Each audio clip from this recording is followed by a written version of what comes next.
Welcome back to Movies TV Mad. You can follow me on Twitter at Movies TV Mad. On today's show, we're going to ask, what does Henry Cavill mean by a more enjoyable, hopeful Superman? We'll also talk about Aldis Hodge's comments claiming that his character, Hawkman, basically has a bit of a history with Amanda Waller. And Pierce Brosnan says that everything we saw, what happened to his character at the end of Black Adam, right? Basically, spoiler alert, he dies, isn't how it seems, and he's got a good feeling he's going to be back as Dr. Fate. So that's very interesting as well, right? But first of all, let's ask the question, what does Henry Cavill mean by a more hopeful Superman? A more hopeful Superman isn't about spit curls, bright red and blue costumes, or the John Williams theme. A hopeful Superman is in Superman's actions. Superman was brought up as Clark Kent in the small town of Smallville in Kansas by very, very pure, old-fashioned people. And they have this really old-fashioned American values. They teach him to say please and thank you, to be polite, to never be mean or cruel. And if someone needs his help, he should help them. So he's brought up to be kind and compassionate. Now, in Man of Steel, he gets the greatest example of this from his father, Jonathan Kent, aka Kevin Costner. Now, when we first saw the first full trailer for Man of Steel, young Clark goes, "What did you expect me to do? Let them die?" Jonathan says, "Maybe." Everyone lost their shit. But ultimately, people as usual are very basic and stupid and simple and didn't understand that this was a father protecting his son. But in the tornado flashback sequence, Jonathan teaches basically Clark how he should conduct himself when he's Superman. We see Jonathan grab hold of a little girl, hand her over to Clark, protects her. He stands there telling everyone to get under the underpass or the overpass or whatever you call it. He's standing there beckoning everyone to safety. He's being a hero. Then the dog is forgotten in the car, and Clark's going to go back. He says, "No, stay with your mother." He goes back, and that's how he ends up dying. Well, that's if he actually did die. We never saw a body. And in stories, if you never see a body, someone may not be dead. Because someone could have come out of the multiverse and saved him. Who knows? But that's not the point I'm making. The point is, this guy sacrifices himself to protect Clark's secret. What he's done here is shown Clark an example of being a hero by beckoning people to the overpass or the underpass, whatever it is. And ultimately sacrificing his life. He doesn't want Clark to save him and expose himself. A lot of people kind of were asking the question, would you go back and save your dog? Is that stupid? No. People's pets are part of their families. It's something many people would do, or at least would want to do. So that's not an issue at all. And people say, oh, Superman would never just stand there and allow his father to die. His father is his God. He listens to him. He basically got all his moral lessons from him as a young boy. So this man is kind of the old-fashioned father-son relationship. Yes, sir. No, sir. If you remember the Waltons' Little House on the Prairie, he's got this kind of dynamic with his adopted father.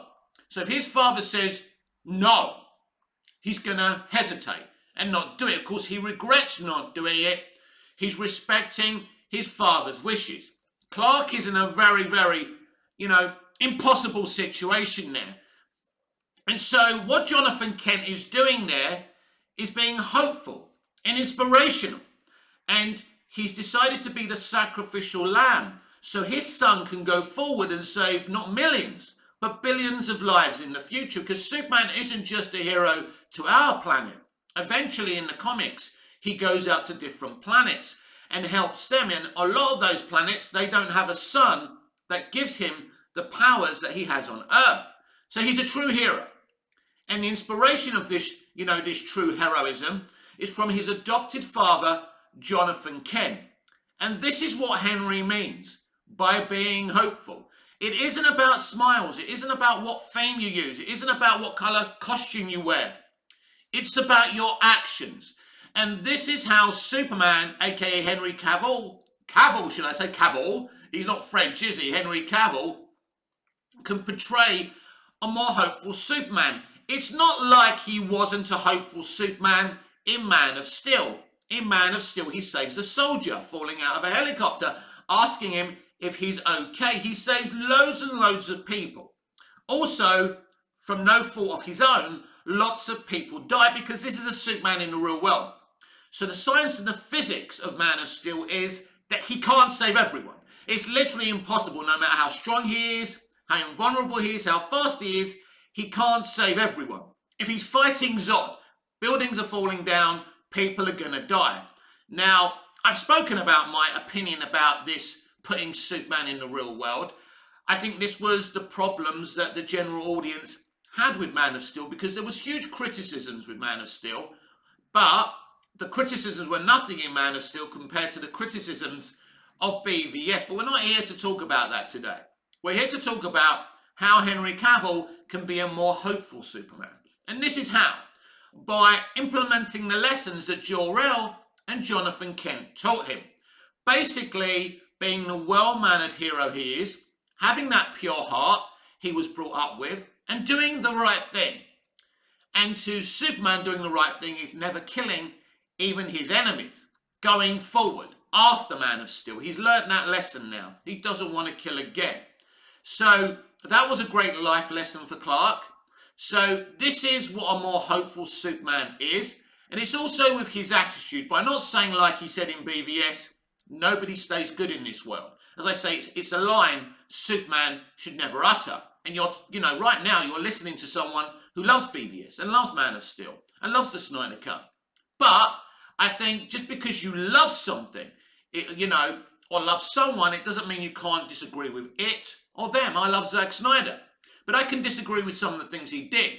I don't have to sit here saying, oh my God, Zack, you walk on water. Where's the icon of you? I better kiss it and pray to it. No, that's not what being inspired by another human being is. You can be inspired by their art, but you can also constructively criticize it, and it doesn't make you a hater. I already lost a couple of subscribers yesterday for a few of my takes I had on my videos, and that's okay, because I can assure you, for every 2 subscribers I lose, I'll gain another 2.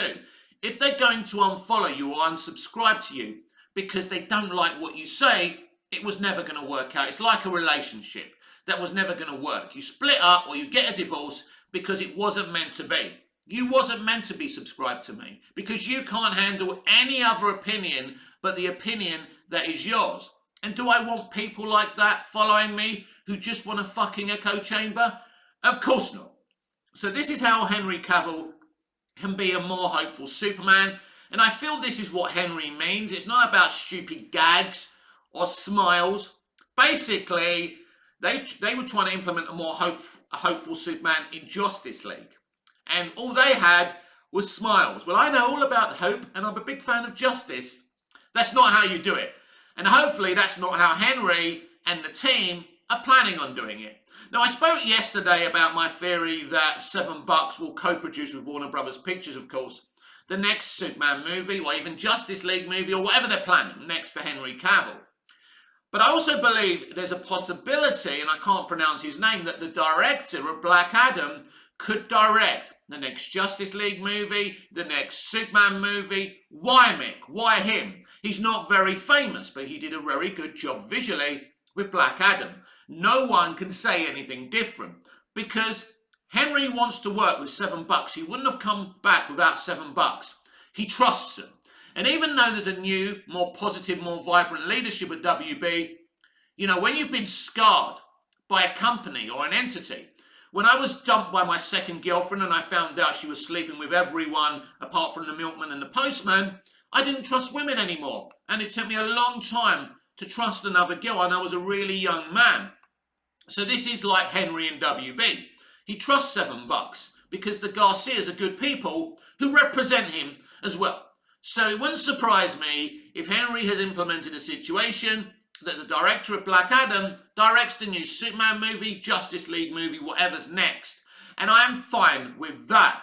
So moving on from Superman, because I've kind of strayed away from Black Adam this week because we've had so many big things to talk about. James Gunn, Peter Safran being the co-chairs of DC Studios. You know, I nearly said Clark Kent, but Henry Cavill coming out and saying he's back as Superman has also been very, very distracting. But of course, it has helped the Black Adam box office. The Black Adam box office, as I've been saying for about 7 days now, isn't anything like groundbreaking or record-breaking, but it's solid. It's good. It's been consistent. I think it had a bit of a bigger Wednesday to Thursday drop. Now, the analysts are saying it's a big drop, but don't listen to them. It's okay. It's nothing special, right?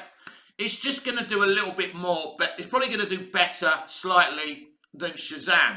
From 3.5, 300 million, probably, maybe if they're lucky, just over 400 million. If they're really lucky, 500 million. But I doubt that. Let's see what they do globally by Monday. But I wouldn't be that concerned about the box office. It doesn't mean anything.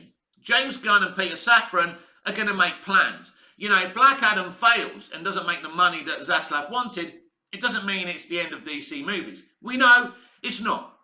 And that should always be your only concern.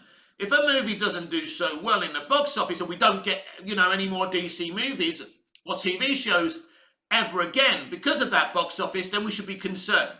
But as we know, we are getting more. We're getting another 4 DC movies next year. And this is just the beginning. Very exciting times to be a DC fan. Now, I want to talk about 2 things, or 2 separate things. One that Pierce Brosnan said, and one that Aldis Hodge said about his character. Now, Pierce Brosnan said that Kent Nelson, Dr. Fate, well, he said, well, I'm going to spoil it for you. He dies in this movie, right? He's saying that moment isn't what it seems, and he could be back again. In fact, Pierce Brosnan has gone beyond that and said he's in talks to do something. And hopefully it's not on HBO Max. That's not what I want. I want to see him again in maybe a JSA movie, a Black Adam sequel. Maybe we'll see him in the next Justice League movie. Maybe he'll be a member of the Justice League movie. Look, Pierce Brosnan was one of the most popular things. You know, when people came out of the cinemas, they said, wow, Pierce Brosnan as Kent Nelson, Dr. Fate, is awesome. And it's all about these responses because the studios and the producers look at this. So it looks like that Pierce Brosnan's Kent Nelson, Dr. Fate, is still alive somehow, and going forward, we will find out how. Now, Aldis Hodge says there's more to elaborate about his relationship with Amanda Waller. Now, as you know, I'm a big fan of Viola Davis as this character. I'm a big fan of this character anyway. And so apparently there's a bit of a history beyond what we saw in Black Adam between Hawkman and Viola Davis's Amanda Waller. Could it be, and this is something I've been thinking about, and I mean, people are going to laugh at this. I mean, they're still laughing at me saying in my Man of Steel trilogy and Beyond Fiction that Colonel Hardy and Faora are going to have a love affair in my Man of Steel too. But there you go. That's me. That's my imagination. So how about if Hawkman and Amanda Waller were lovers, and in fact, maybe the daughter that we saw in Peacemaker is his daughter? It's a possibility, right? Maybe. Could I have something there? Who knows? But apparently there's a bit of a past there beyond what we saw in Black Adam. And so that's very interesting. And this is how you world build everyone. And this is how you get people interested in your franchise. So what do you think? What do you think the history between Hawkman and Amanda Waller is? And are you excited that Pierce Brosnan is in talks to return as Dr. Fate? And is a more hopeful Superman something you want? I will say one more thing. Just because Henry says he wants a more hopeful Superman, it doesn't mean he's not supportive and doesn't have a great friendship and relationship with Zack Snyder. When Zack did the Man of Steel viewing party and he was planning to announce Zack Snyder's Justice League Snyder Cut, There was no Ray Fisher, Gal Gadot, not even Jason Momoa, who's been very supportive to him, no Ezra Miller. The only person who showed up was Henry Cavill. At that time, he was facing a Superman boycott from WB, Emmerich and Hamada, but he still came on board. He still came on that stream, and it was amazing. So Henry and Zack, whether you like it or not, because you feel betrayed because Henry keeps on talking about a hopeful Superman, have got a great relationship. Zack actually saying he can't wait to work with him again. Let me ask you this question. Was Zack appearing with a question for Henry on the Happy and Confused Live podcast with Josh Horowitz? Just something for Zack to show his cultists that he loves Henry? Or is this the biggest of hints that maybe he could be directing the next Superman movie? I have no fucking idea. But I tell you what, it won't be long till we find out all the good news. This has been Movies TV Mad. I am Mick, your host with the most. Just ask your girlfriends and your wives, please like, share, comment, subscribe, hit the notification bell so you never miss this beautiful perfection. And I'll see you again in the next video. Until I see you again, goodbye, au revoir, auf Wiedersehen.